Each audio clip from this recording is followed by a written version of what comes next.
Hello, everyone, and thanks for joining us. Welcome to this presentation, which is part of an ongoing GOOS webinar series about different aspects of global sustained ocean observing. I'm Albert Fisher. I'm the director of the Global Ocean Observing System Office, which is headquartered here at the Intergovernmental Oceanographic Commission of UNESCO in Paris. And today, I'm also pleased to be joined by Patricia Miloslavich, who's the project officer for the GOOS Biology and Ecosystems panel, and is normally based at the University of Tasmania in Hobart. So over the next hour, we'll start with about 30-minute presentation from Rusty Brainerd. Rusty's with the US National Oceanic and Atmospheric Administration based in Hawaii. He's the former co-chair of the Sea Reefs project under the Census of Marine Life. He participates in the Global Ocean Acidification Observing Network, which you'll hear about today, and has worked with the GOOS Biology and Ecosystems panel to define the hard coral cover and composition essential ocean variable. And he'll be talking about observations of the impact of ocean acidification on corals across the Pacific. After Rusty's presentation, we'll conduct a question and answer session using the question window. So if you want to locate the question window now, so you can submit your question by clicking on the send to all button so that everyone can see the queue of questions. And here we'll be moderating and asking the questions verbally, me and Patricia. And the question window will be open during the presentation if you'd like to start asking clarifying questions. We also record all the sessions, and the links to the recording are posted on the GOOS webpage and on our YouTube channel, where you can find all the old webinars. So Rusty, over to you for the presentation. Well, aloha. Thank you for inviting this presentation, and I thank all of the co-authors listed. What I'll be talking about is I'm going to focus a lot on the integrated and interdisciplinary observations here. The focus will be on the ecological impacts of ocean acidification, and I'll be focusing specifically on coral reefs of the Indo-Pacific, but the work really applies globally. Okay. The reason we care about coral reefs, for those who aren't don't work with coral reefs, is because they provide many benefits to people as listed here, such as livelihoods and fishing opportunities and tourism and coastal protection. They're also the highest biodiversity marine ecosystems on the planet, and all of the benefits, the ecosystem services, goods and services, are threatened by ocean acidification. So that's what's really driving why we do it. I think everybody on this call is well aware of the kind of the global carbon cycle from the emissions, but they may be less aware that about 25 to 30% of the CO2 that we're adding to the atmosphere gets absorbed into the ocean, and that changes the ocean chemistry.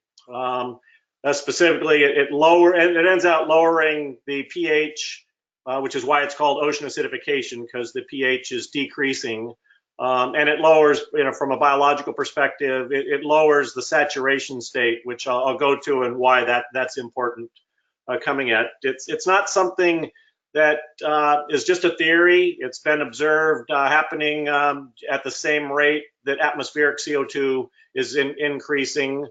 This figure, which is now a little bit dated, shows the Keeling curve from Mauna Loa Observatory in Hawaii. Just below that is the PCO2 at a long-term time series site at Station Aloha, and you can see the rates of change are almost identical, and the pH is also decreasing accordingly, and saturation state are decreasing.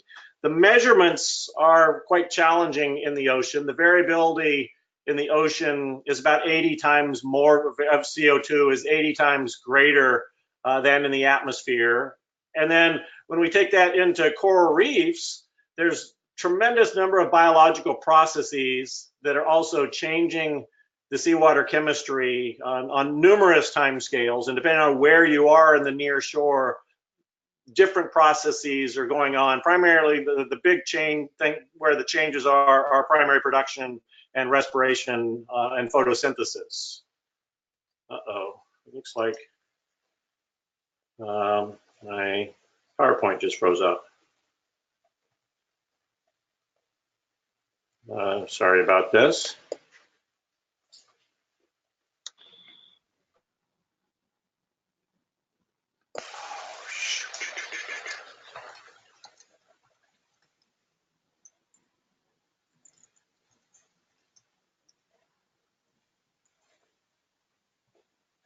Okay, you still there? Yeah, we're still here. Okay, sorry, I'm not sure what happened there. No worries. So it's on the chemistry changes tremendously, but really why we mostly care as society is because most of what we know is that there's negative impacts on much of the marine life in the oceans. This synthesis paper by Christy Croker at UC Santa Cruz a few years ago examined kind of all of these response experiments of different organisms and the various effects they had. And within that, there are winners and losers, but the calcifying organisms, and particularly corals and reef builders like mollusk and many of the calcifying invertebrates do very, very poorly in many of their kind of responses. But that's not everything. Some things like fleshy macroalgae do very well in the CO2 world. But for coral reefs, all of the news from the response experiments is mostly negative. Kind of putting it back into the why, this is a figure I took from some colleagues in Japan. And often people's interface with the ocean is through food. And uh-oh, oh my gosh. Not sure why my PowerPoint is suddenly unstable.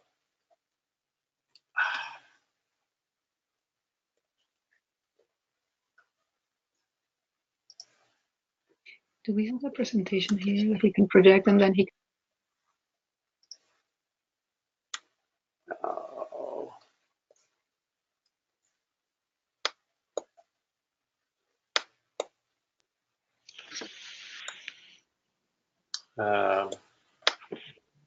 Are you low on battery power, Rusty, by any chance? No, it's plugged in. It's I don't know what's causing the...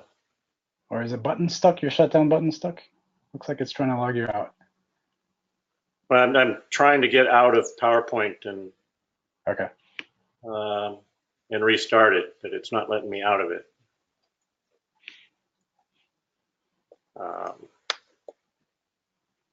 Yeah, okay.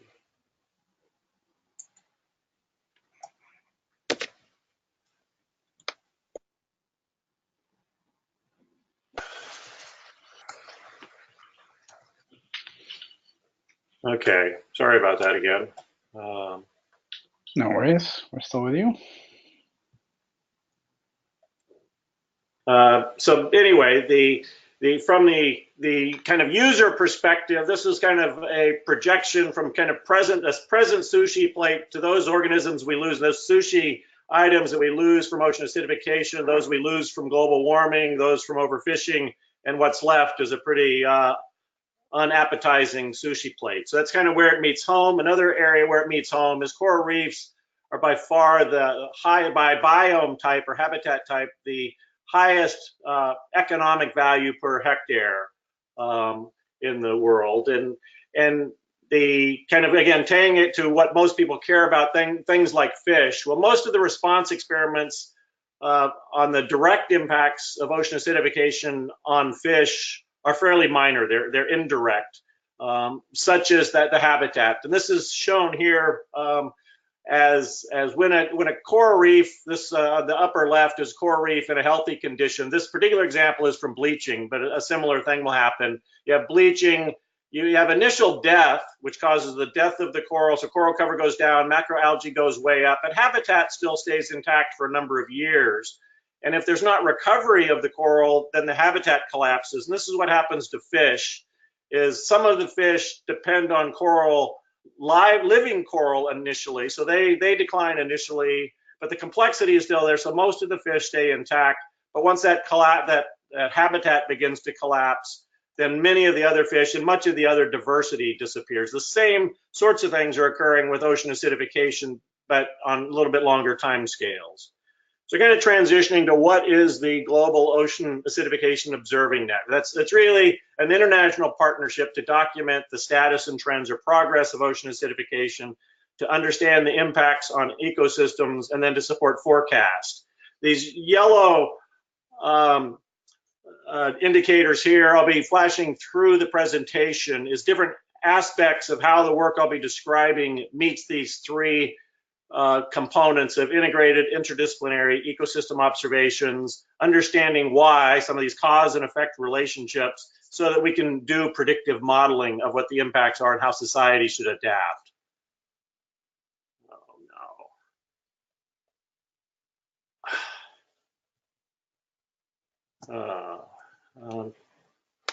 They appear to be from.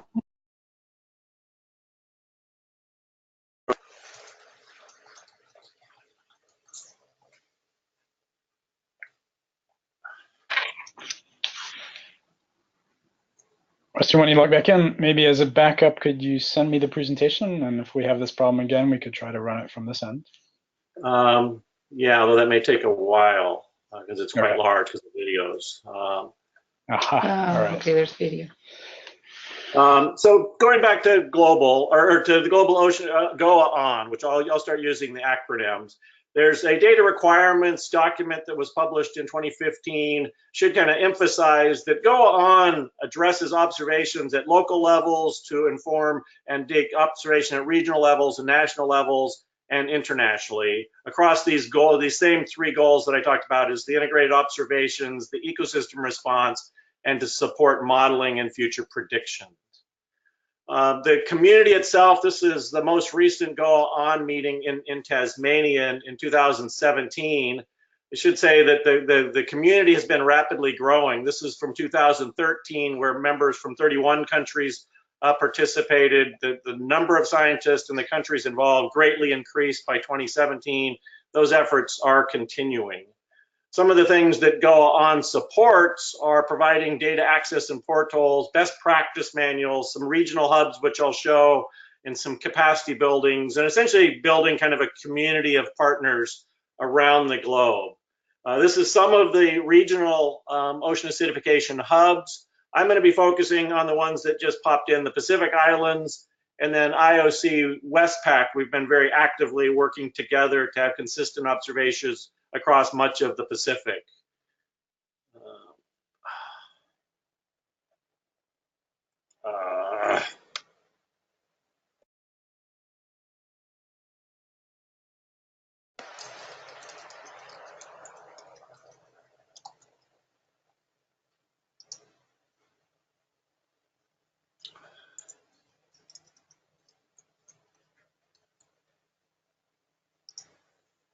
Sorry again. So across the Pacific, I'll start with using as the example what NOAA has been implementing almost for 20 years now. So this is NOAA's National Coral Reef Monitoring Program, as implemented in the Pacific through the Pacific Reef Assessment and Monitoring Program. And that's more your standard coral reef monitoring program, doing long-term monitoring of the abundance, the distribution, diversity of fishes, corals, macro organisms, on a consistent way to look, using consistent methods to look at changes over time. And a little over a decade ago, we started, being more aware of what the impacts are of acidification. So we started developing methods to build onto that existing coral reef monitoring program, specifically to discern changes in coral reef ecosystems attributable to ocean acidification. And we've really implemented that over the last 6 or 7 years. So again, that's an example of integrated ecosystem interdisciplinary observations. I mentioned we've been working with IOC WESTPAC. That work started in 2012 and is expanding with 8 or 9 countries in Southeast Asia region. We've also been working with SPREP and SPC and the small island developing states of the Pacific. And in all of this work, that augmenting of Pacific RAMP from what it was doing to look at acidification really was to tackle 2 key questions. The first is whether reefs are just going to survive. The background here, you say that the reefs continue to grow, and that's the production of calcium carbonate. There's this balance going on between production and removal, and the reason coral reefs exist now is because there's been slightly more production versus removal. All those response experiments that I mentioned actually show that both production of calcium carbonate will go down and removal will increase through bioerosion and dissolution. So our concern is that reefs won't be able to be maintained and won't persist with continued ocean acidification. So that's the first kind of key question we're asking. The other involves biodiversity loss. The paleo records have kind of indicated that the mass extinction events, the 5 or 6 mass extinction events that have already occurred, were also ocean acidification events. We've already increased extinction rates because of humans over the last 10,000 years, 1,000-fold, with predictions with very rapid climate change now of 100-fold increase this century. So that's the other key question. The first is production and removal, and the second is how is biodiversity going to do? And kind of the diversity question, that box there was, and these photos here were from David Lichwager, who kind of took a 1 cubic foot of coral reef, and those are actual photographs of the actual organisms. And then we're kind of looking here at how those may disappear with ocean acidification. That's what we're trying to observe, is all those other organisms that we really don't have a good handle on how they're doing from ocean acidification. So we're trying to get something like a healing curve for the carbonate chemistry using multiple types of measurements, as well as key ecological indicators. Again, the first looking at this balance between production and removal of calcium carbonate. So that's one of the key components. And then the other is looking at diversity using a couple different approaches. And again, really focusing on the parts of diversity at the functional level where we have the least knowledge and understanding. So again, all of this is integrated ecosystem observations. We can't do everything everywhere. So we've gone with a hierarchical approach. So at a few places, what we call our class 3 sites, we have very limited temporal resolution, or very high temporal resolution and very poor spatial resolution. And then we have a mix of what we call class 2 sites, which we have more of a mix of spatial coverage, kind of 4 class 2 sites in each archipelago where we work, which are given here by the yellow sites, and then all the way to higher spatial resolution but low temporal resolution, where we do a lot of spatial coverage, but we can only visit these sites every 3 years. So that's what I'll be describing. Sorry again, I'm not sure what's going on. No worries, Rusty. It's an interesting presentation, so we're being patient. Maybe you could try just showing the PowerPoint slides in PowerPoint rather than putting in presentation mode. Seems to free only in presentation mode. I'll try that.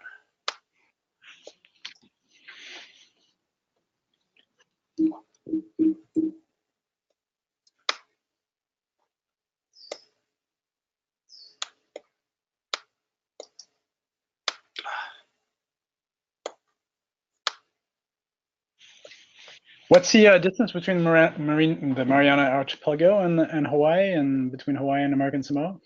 About 5,000 kilometers. So the area shown there is huge. It's not allowing me out again. Okay. Oh.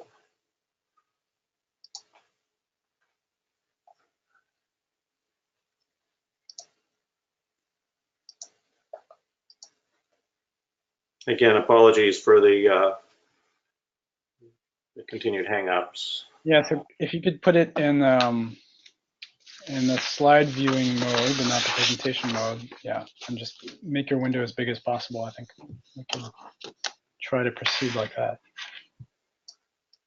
I think a lot of the animation and videos may not work in this mode, so we'll see. So anyway, so it's a large spatial coverage. One of the things we just recently added, we've had shipboard PCO2 in the past, but that doesn't constrain the carbon cycle. On a collaboration with the University of New Hampshire, we also just added to our ship total alkalinity track. So as we're going from site to site, we can see how the carbonate chemistry changes approaching all the way up to the reef, and I'll show you how that's useful a little bit later.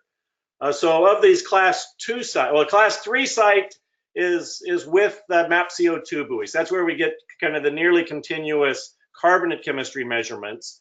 If we take that, oops, yeah, that's so each of these we do all of the biological measurements, and the class 3 has the continuous CO2. The other sites only get the CO2 measurements every 3 years, along with the other biological observations. And to show you an example of a particular island at a class 2 site, and the only difference again would be for class 3 site, we'd actually have continuous CO2 through a MAP CO2 or other moored system. As shown in this diagram, there's water samples that we take kind of strategically around the entirety of an island to kind of get the mean and variance of the carbonate chemistry. At 4 sides of these islands, we have high precision temperature recorders that are left there and are continuously recording at 1, 5, 15, and 25 meter depths. Oh, this isn't going to work. It's I'm going to have to kind of show it. So if we then zoom in at 4 sides of these islands, there's we deploy instrumentation, and this is at the site level. So there's north, south, east, and west of each of the class 2 sites. And at these, we put one of the temperature recorders. These are all at 15 meter depths. We put 3 autonomous reef monitoring structures, or ARMs, and those are what we use to measure the biodiversity. We put 5 cows, which are calcification or accretion units. One of the tools we use at looking at this balance between production and removal. The other is the bioerosion monitoring unit, a BMU, and those are looking at the removal side of that equation. We do water sampling at the bottom and at the surface. With Woods Hole, we do coral coring to look at the past history of production and removal. And with SPREPs, we've recently started using these 3-dimensional photomosaics that we repeat over time. So we see the changes in the 3-dimensional structure and growth and vitality of the reef. And then for the time that we're actually on a site, we get high frequency diurnal measurements. This shown here from one that just came back a couple weeks ago from American Samoa, where we can start to tease out the diurnal variability of the carbonate chemistry and ocean conditions at the site level. And again, integrated ecosystem observations. I mentioned the temperature recorders. Those have a huge influence both on the acidification side, but also the other major threat from climate change is coral bleaching. We've generally thought these plots in the center, we kind of have thought of as you go deeper on a coral reef, that you're kind of have refugia from coral bleaching and thermal stress. Oh, darn it. Sorry about this. But while I'm going, so we've got about almost 500 temperature recorders deployed around the Pacific, vertically around each.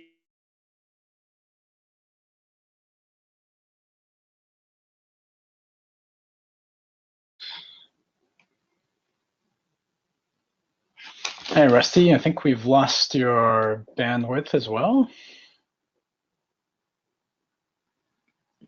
So apologies to the audience for the technical difficulties. We did do a number of tests and we didn't have these problems.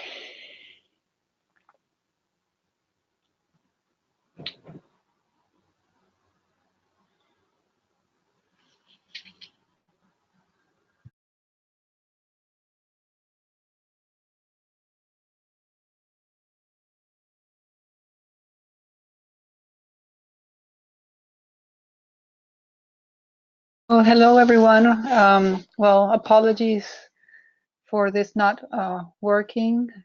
As Albert said, we had a number of tests with the office and everything was working fine.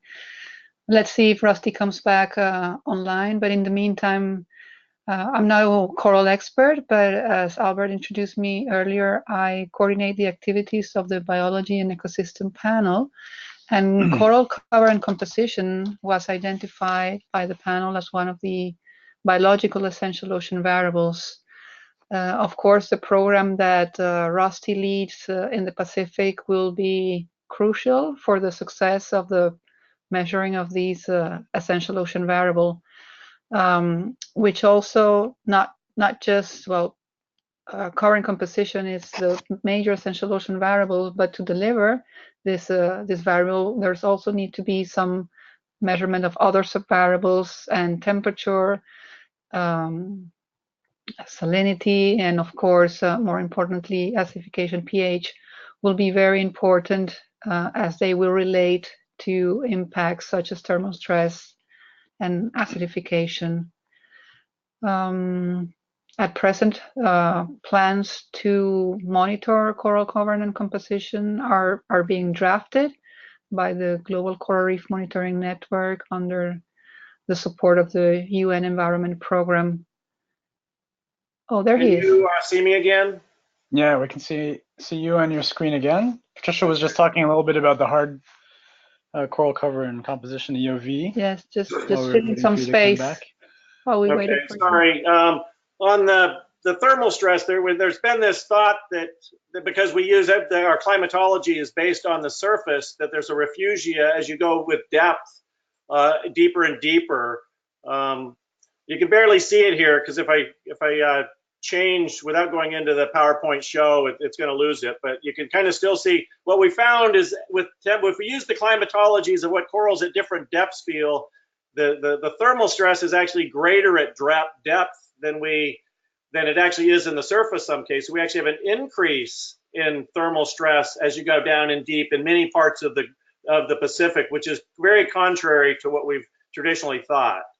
Going to the carbonate chemistry measurement. So now we have mean carbonate chemistry around all of the US Pacific Islands, as well as our partners in Southeast Asia are starting to collect similar, and Pacific Islands are starting to collect similar data. If we look at this kind of more in a data sense, then this is to orient you. These are different archipelagos across the Pacific on the top, and these different axes are different time periods which we've done. So we're just now getting to the point with the carbonate chemistry where we're getting a temporal component to these observations because they're only done every 3 years, except for at the few map CO2 buoys.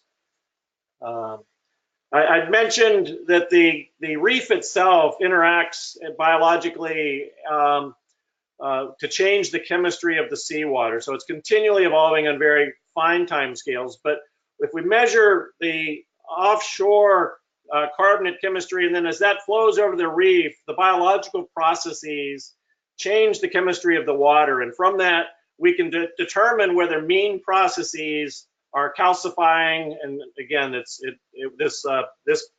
image would disappear. Oops.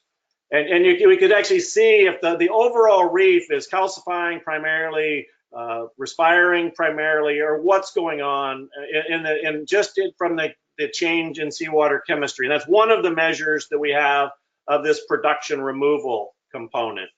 The other, and again, it's not showing, I've got it overlapped, but this figure under here shows a calcification accretion unit. It's just a 10 centimeter by 10 centimeter PVC plates that are deployed on the reef for 3 years. And we essentially examine the production of calcium carbonate as shown in the other figures. And then from that, we actually, again, by archipelago, have some areas have very high production of calcium carbonate, like American Samoa and the equatorial region.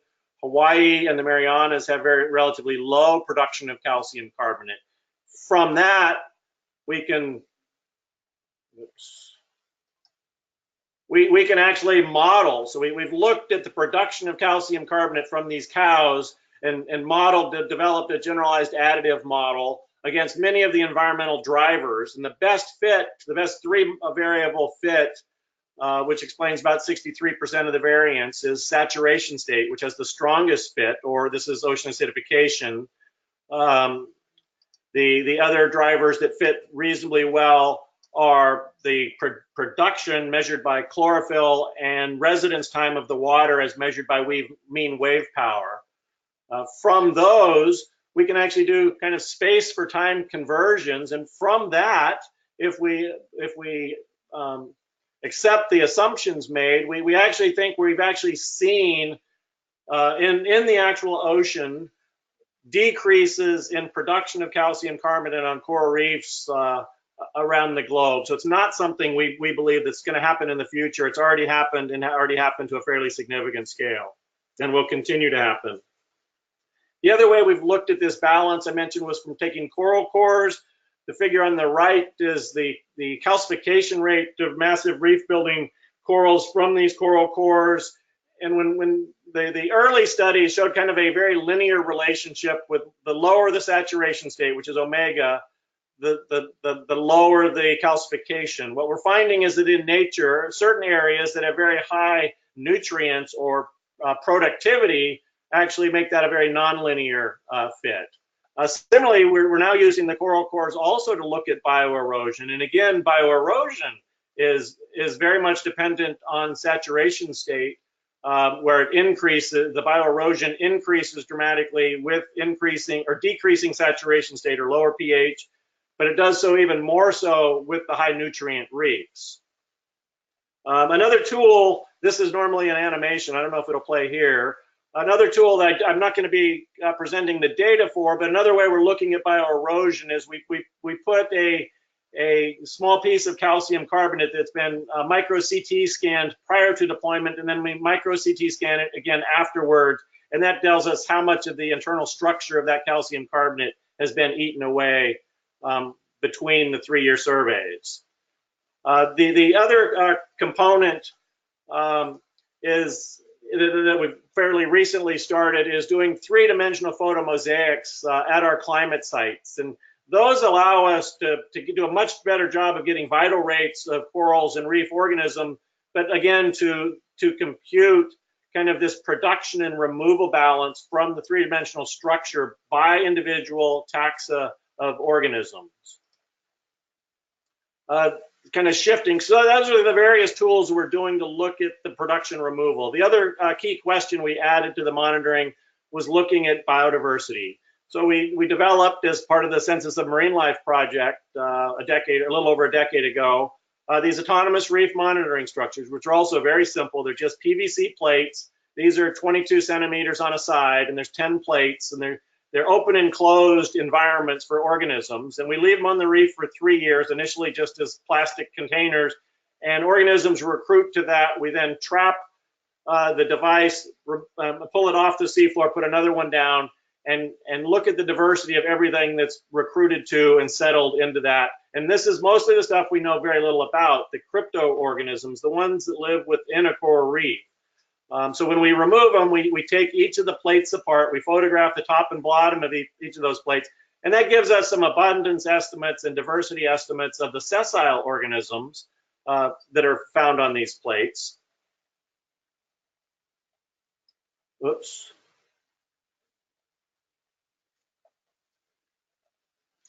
I mean, this has a couple of videos in it. We also filter all of the water into different size fractions, and from those we look at. I'm sorry, I'm having to kind of manipulate this in. We look at all the crabs and snails, and the larger organisms are identified actually by taxonomists and sorted out. And we see a measure of diversity by the different size classes of all of those organisms. We also scrape all of the plates, blend those up, and we can do metagenomics of that, so we can actually get diversity estimates. And that arm unit, which is again something like 22 centimeters by 22 centimeter plates, in each arm unit we typically find something like 1,500 unique sequences or different species from that. So tremendous diversity. Most of that diversity is unknown. And so now we're starting to create maps of the diversity of coral reefs across the Pacific. And again, we see spatial patterns, and we're doing this by different levels of diversity, genomic diversity and taxonomic diversity, sessile diversity, and motile diversity in different size fractions. So we're starting to get a much better handle on what diversity looks like in the ocean. So what I've described so far was kind of what NOAA has been doing about over most of the last 15 years or 20 years, depending on the parameters. In 2012, working with Winshisu and Somkiat at WESTPAC, IOC WESTPAC, we started having a series of 4 workshops in Southeast Asia and the WESTPAC region. The countries themselves identified stations and sites. They're funding those. We've worked together as a community to identify which methods to use. Many of them are adopted from what NOAA was doing. So they're doing very similar carbonate chemistry measurements. Most of them are doing arms and cows. We haven't yet adopted as a community the bioerosion components, but we're having kind of standardized observations now across a much larger part of the Pacific. Going back to GOA, there's all kinds of capacity building efforts within GOA, this peer-to-peer exchange program, as well as kind of direct assistance of providing some of the materials and a series of training workshops. These numbers are a little bit dated, but now and the peer-to-peer program is individual scientists essentially sign up to be mentors for folks who are asking for assistance on monitoring ocean acidification. And again, these are now dated. These are 2017 numbers, so fairly early after the launch of this program. I think my guess is it's probably doubled or something from those numbers, but I'm not certain of the actual numbers. An example of that in the Pacific Islands is SPREP and the Ocean Foundation have had a series of workshops just recently. In fact, we had one in Fiji last fall and one in Hawaii just last month. And that's to essentially to train our colleagues in the Pacific Island countries to utilize these methods so they themselves can monitor the impacts of ocean acidification on their coral reefs. And in conclusion, and apologies for kind of the many interruptions, but ocean acidification is real, it's happening, it will increasingly impact ocean ecosystems and the goods and services they provide for coastal communities around the globe. And coral reefs are one of the poster examples of the impacts of ocean acidification. Go On is really focusing on integrated ecosystem observations, understanding why these cause and effect relationships so that we can better predict how society and advise society decisions on adaptation. And this community, the Go On community, feels very much a part of the GOOS community and looks forward to working closely with GOOS and the regional GOOS networks. And with that, I'll answer any questions. Thank you. Thank you very much, Rusty, and apologies for the technical difficulties. Thank you for your persistence in pushing forward, and thanks to the audience for largely staying with us. I just wanted to congratulate you. Very early on, you had a great analogy with a sushi plate disappearing under the effects of ocean acidification. I think that's a great way to communicate with the public, and I'm sure it has impact when you show it to a broader public. So we have questions open, and we have one question already. I also have a couple of questions for myself, so maybe I'll just ask a few of those, and then we'll get to the questions from the audience. Please ask your questions in the question window and select the Send to All button so that everybody can see the questions.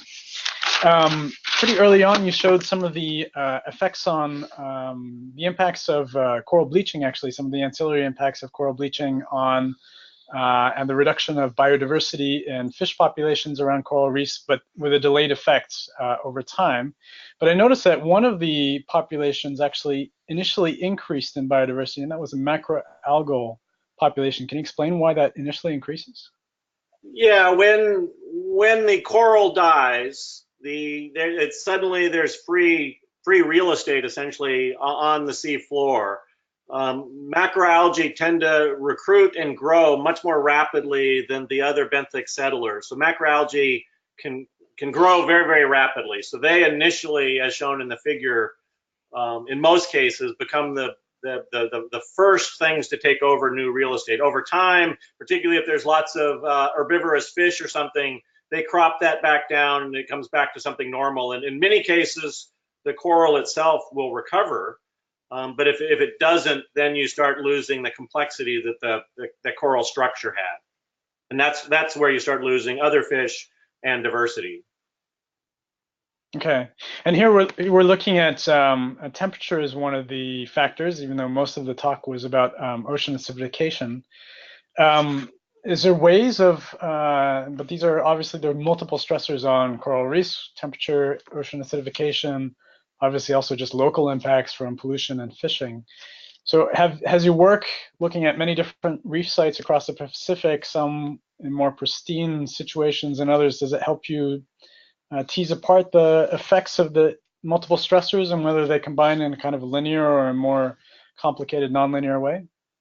That's actually a great question, and I didn't say it, but at the bottom of this slide, one of the biggest strengths of Pacific Ramp is exactly that, is that we have systematic, very comparable observations across these significant gradients from very highly impacted areas like Oahu, where there's 1 million people, to other islands that may have 100,000 people, to islands that have 5,000 people, to islands that have 6 people, to a whole bunch of islands that have 0 people and 0 fishing and 0 land-based sources of pollution. So some of these areas where most of the people are actually are challenged with facing all of the pressures concurrently, often having high fishing pressure, often having significant land-based source of pollution, and also having ocean acidification and warming and the climate change. Many of these other places only have the climate change threats. Some of the other places have the climate change threats and no fishing or no land-based. So collectively, in the fact that our observations are across significant gradients of ocean conditions, and in the case of ocean acidification, significant gradients of the saturation state or the pH across these large gradients, like the model that I showed from the cow plates, the reef accretion, and I'll try to pull that up real quick. This model, again, these are the observations from across this large gradient of saturation state. So we have saturation states from as low as 2.5 to well over 4. And if we were only looking at one place, we wouldn't be able to have a sense of what the drivers are. We'd just be looking at one process at one place and what time.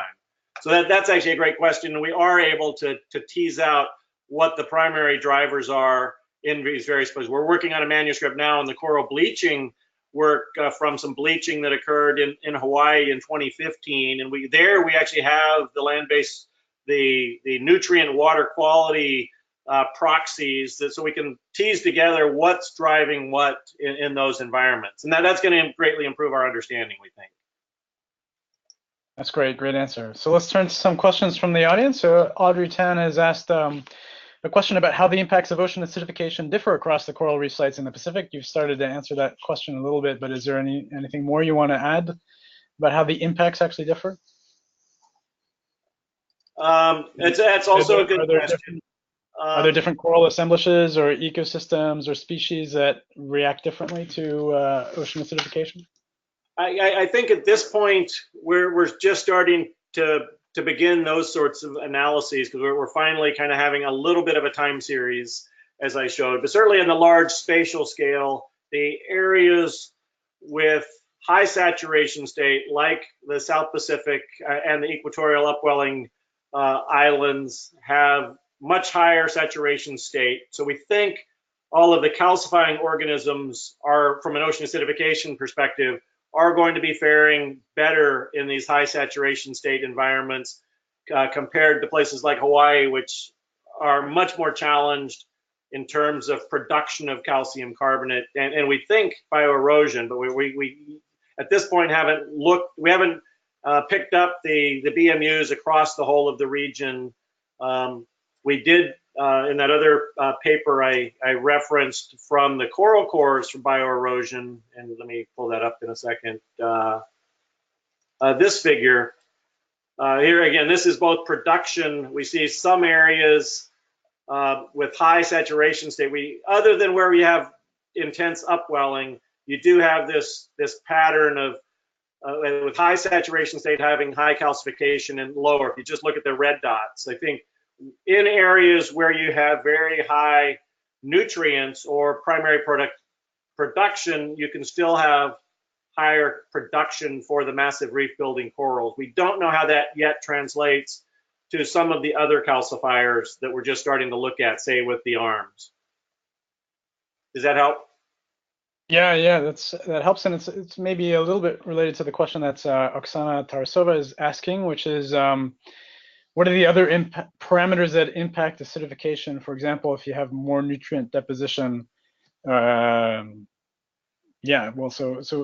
maybe I have a question, which is you talked about the balance between accretion and erosion in the corals. Is erosion only impacted by ocean acidification, or are there other factors potentially other factors in erosion of coral reefs?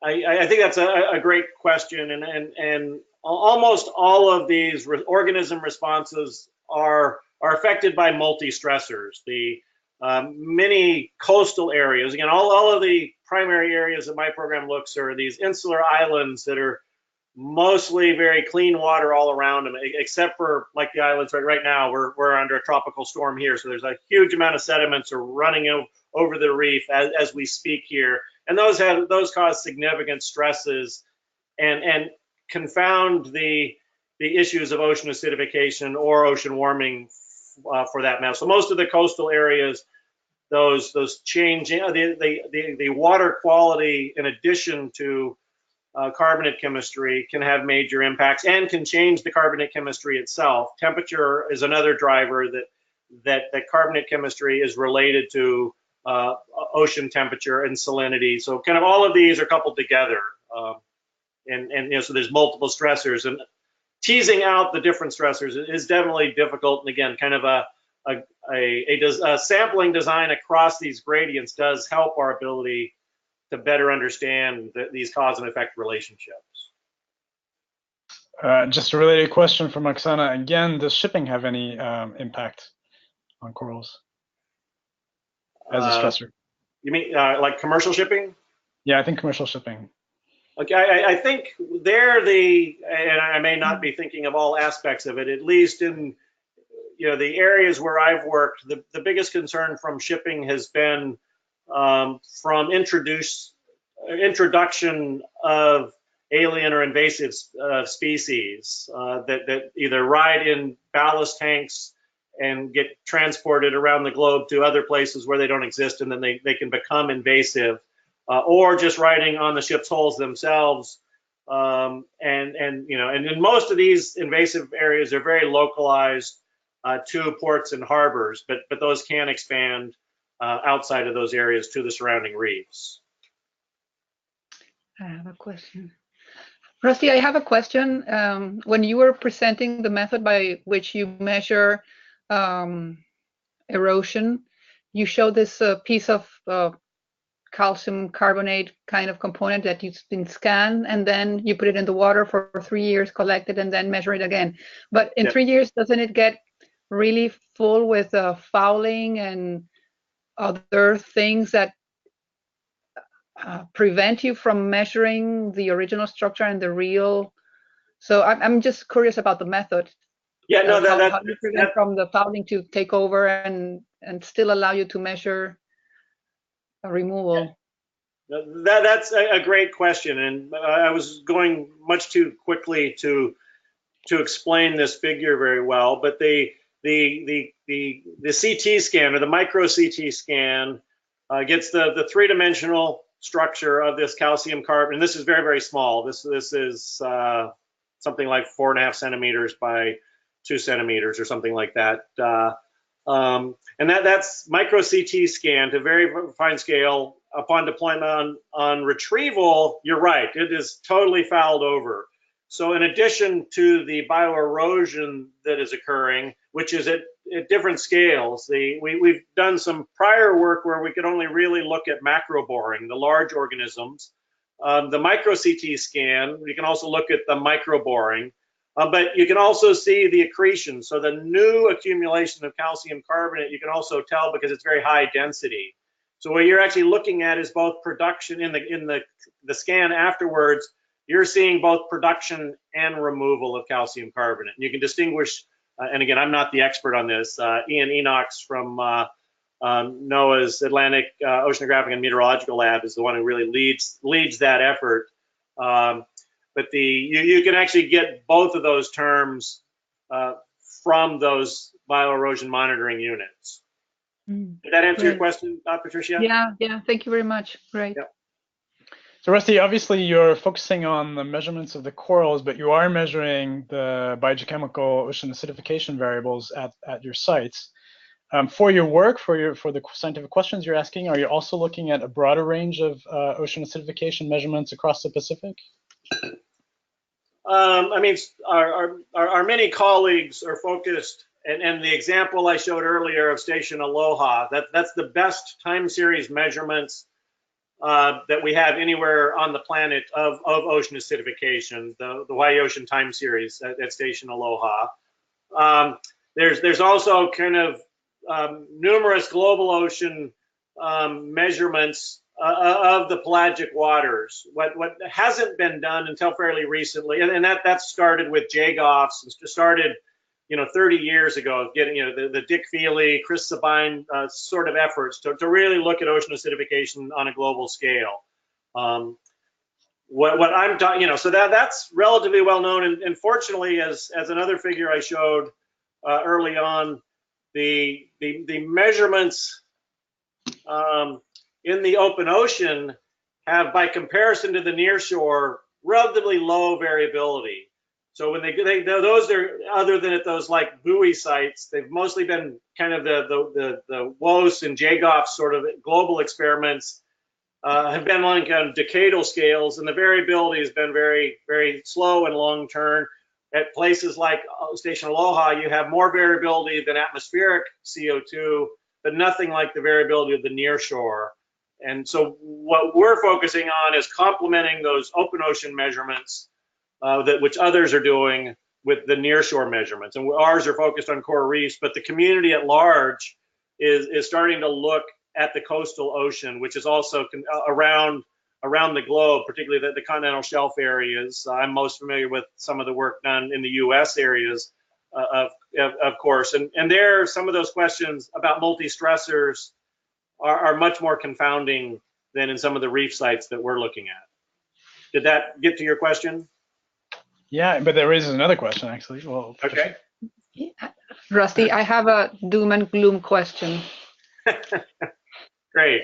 And it's, you know, you keep hearing that yeah, ocean acidification for coral reefs is an issue, but by the time it gets to a level in which will actually be deadly, the corals will already be dead by the effect of temperature. So can you comment on this? Yeah, no, that certainly is a concern, particularly after the most recent, global bleaching event, 2014 to 2017. There we see these mass mortality events. Like here in some parts of Hawaii, we had 50% mortality in 2015. So those definitely make the news.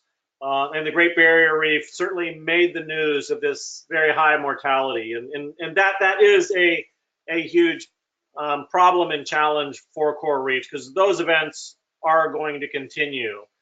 But we also have a lot more reason to believe that corals can adapt to warmer temperatures. And there's a lot of kind of restoration science going on now to better understand and to take actually mitigation efforts. But we know the same species of most of the corals can exist over very, very large ranges that have very, very different temperatures. So say some of the massive reef building corals that we have in Hawaii versus the Western Pacific or the Coral Triangle region, the same species of coral, if it reached the temperature, its normal temperature in the Western Pacific is substantially warmer than what it's ever felt in Hawaii, or probably will, even under warming, whereas it does fine in the Western Pacific. So we know over long evolutionary timescales that these organisms have adapted to and evolved and can survive some of these warmer waters. What we don't really know is the speed at which they can actually do that. So some of the research that's going on in the community now is when any particular bleaching event happens, some of the corals generally survive. Those are believed, and not just by taxa, but even of the same taxas. Some will die and some will survive, and those are sometimes called the supercorals. They are more thermally tolerant. So there's efforts to actively reproduce some of those corals and then put them back on the reefs, so the ones that are more thermally tolerant.